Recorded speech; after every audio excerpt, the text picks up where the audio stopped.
So, good day guys. Yesterday or gahapon, May 13, na-release na ang atong mga baktin. So, 43 days of age sila. Malagi to chapsoy ang ilang inhan, then pure white durok ang ilang tatay or ang boar. So, dire sa inyo makita sa video is mao na ni ang pagtimbang ngayon na mo para proof pod ba nga nakabot jug 12 sa ilang timbang kay 12 to 15 kilograms man jud agawng giset nga standard para sa among pricing tag 5k per baktin. So mao na ni guys, mao na ang pinaka lightest, nagtimbang ni siya og 12.25 kilos. So ang kauban dai sa atong price pack nga tag 5k guys na is complete na siya sa iron, sa Respissure, sa B-complex, tapos multivitamins nga Norobet plus deworming, then daily na Bitmin Pro sa ilang tubig. So from day 3 to release no, always jud na sila naka Bitmin Pro. Mao nang na-reach na natong ilang timbang 12 to 15 kilograms within 43 days. So mao ni siya ang pasok sa atong mid-range nga kabukato no, 13 kilograms nga baktin. So napatay timbangon nun nga remaining 5. So kini day atong mga piglets guys no is naka-consume na ni sila og 23 kilograms of feeds. Yang ilang feeds isa to na silang gi-supplementohan og V22 powder. So ang benefit sa V22 powder guys no is nana siya essential nga mga amino acids like lysine, tapos DL-methionine. So dire mo ni ang atong pangtulong nga baktin nga nasa mid-range weight sad, 14 kilograms.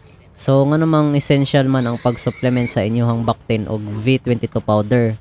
Ang rason is para monindot ang growth and development sa inyong baktin. So for example na lamang is kaning among pinaka-heavies or the heavies ng mga baktin nga ni kilo og 16 kilograms. Nya mas dako pa jud og benefit guys kintahay ang inyong mga baktin is na breed, like ang boar nga gigamit is pure breed. So mas dakong importante ang V22 powder, mas makatabang gid sa inyo ha. Pero kintahay gani og ang inyong mga baktin Y breed Bisaya, ayan na lang gamit og kuan guys kanang V22 powder kay masayang ra gid na. Sa masaon na ninyo butang di na matobo.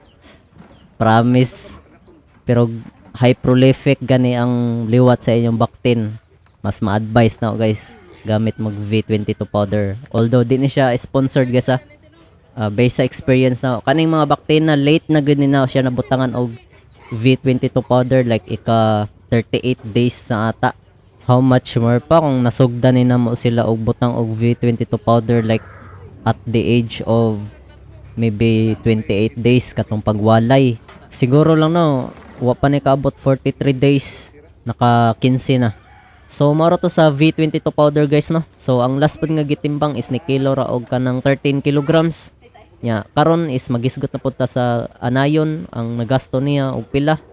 So sa pagpalit namo sa anayon no is nikabat siya og 14,200 kay niabot man siya 71 kilo. Multiply sa 200 per kilo plus ang growing cost niya no, gikan sa grower feeds to gestating feeds plus pa diha no ang lactating stage o weaning stage sa mga baktin. So nikabat og 7,000. So overall niabot og 36,000 kapin. So ni gross income man ta sa baktin og 35,000. So natay net loss ng 1,803 no, pero mabawi ra na nato next parity. Nya ang halin sa baktin no di na siya pang bawi sa gasto sa anayon kundi pang bayad na siya sa utang nga nagasto namo sa paghimo sa tangkal no, which is ang gibutangan sa anayon og sa gilt namo karon no. Apil na ang gasto sa paghimo sa septic tank. Nya katong net loss sa pagfatining namo. So pakangan pud to. So ang among overall na utang no is nikabat na siya 160 to 170,000 no. Pero nabayaran na to hinahinay sa lugi nga halin namo sa fattening no. Plus kaning 35,000 karon so gamay-gamay na lang gyud.